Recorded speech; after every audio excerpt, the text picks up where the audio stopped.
Hello everyone to Tech Safari and welcome to the Coding Safari Swift for an iOS 12. So first off, let's open our default project as we're going to explore optionals today. And open our default project. And as in the previous video, as you saw, when we were going with arrays and dictionaries, we had something called an optional. So now let's create our array here again. My favorite foods, let's call it, and give it some basic values, yeah,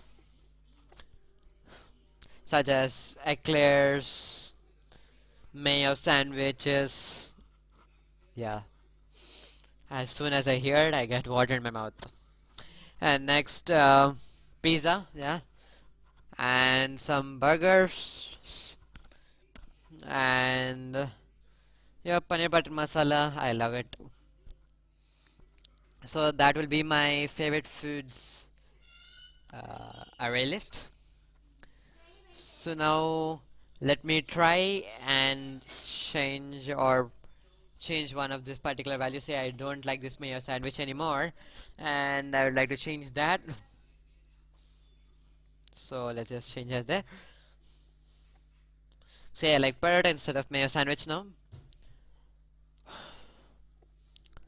Now let's try to print it.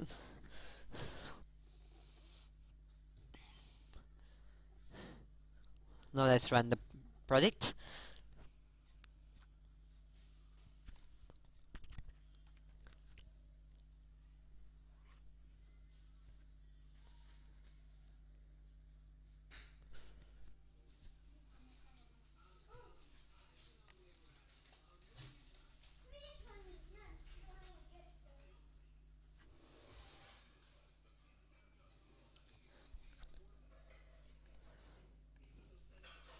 As you can see, I have my app up and running,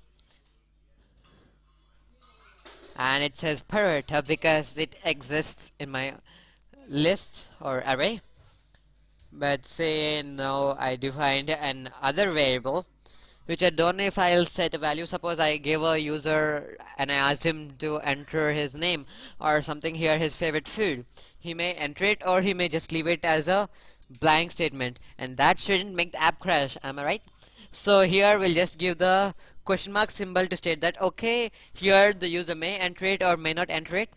I'll just set it a value, say my favorite fast food to be uh, mm, burger, yeah. Now let's print that instead.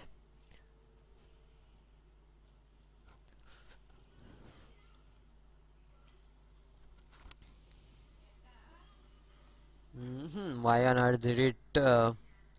Okay. Just a small error here. I'll just fix that in a minute. Mm, yeah. I'll just say my fast food. Again, I don't need to define it separately. So I'll hit defined above. And let's just again type this. Maybe in spelling mistake here as well. Yeah. Now let's run the app.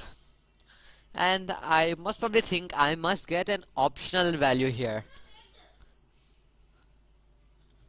Because the compiler, yeah, as you can see here we have an optional, as the compiler doesn't know if this burger exists or not. Did I specify the value to burger or not? The compiler doesn't know. So if this same thing, if you were to do any operation on this would crash and the code would stop executing. So what we can do for this is, here comes the application of an if statement. So we could use an if statement to check if this value existed. So we could just say we could create an if statement. Okay, just before I go to if statements, here I gave the question mark symbol because I don't know if it will exist or not. There are two methods to unwrap an optional. First one is the most friendly one, code friendly one, so we'll just go for that. That is the if statement method. So we'll go if let. So we're going to see if this particular condition is possible, then we're defining the variable. So if var my favorite fast food let or something like that equals to my favorite fast food, and it's going to assign this variable only and only if this particular variable exists, and if it's not null. So we'll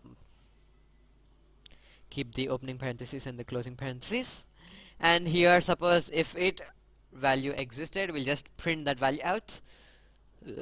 Print my favorite fast food, and what did I think I defined, yeah, whatever we defined it there in the past statement. Yep, it could be anything. Next, I'm going to say else if the value is null or it doesn't exist. Print. For presently, I'm just going to print the string is null. Yeah, something like that. Now let's run the app again.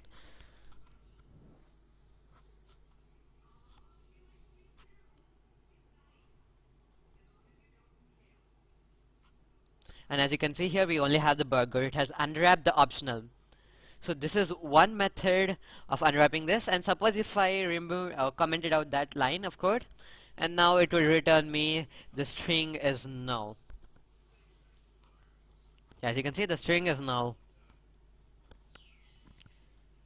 So this is one method, as I said, for unwrapping an optional. Another method that we could do is by force unwrap. We'll get to know about that in a minute. So here, instead of this exclamation mark, I could give instead of that question mark, I could keep an exclamation mark, and that would force unwrap it. So if the value existed, it would print that value, or else if it did not exist, it would crash, it would make the app crash. So we must be very careful while using this exclamation mark in force unwrapping a string or any object. So now if you run this app, it should give us a string burger. Suppose I remove that comment line, I removed that line of code, and now it should crash the app as it doesn't have any value, and a print statement cannot print a nil value. Or it would print, yeah, as I said, it would print a value nil. But when we are doing operations on that, it could not do any operation on a nil statement. So that's about unwrapping optionals. In the next video, we'll get about for loops. Thanks for watching. Keep playing with force unwraps and unwrapping using if statements.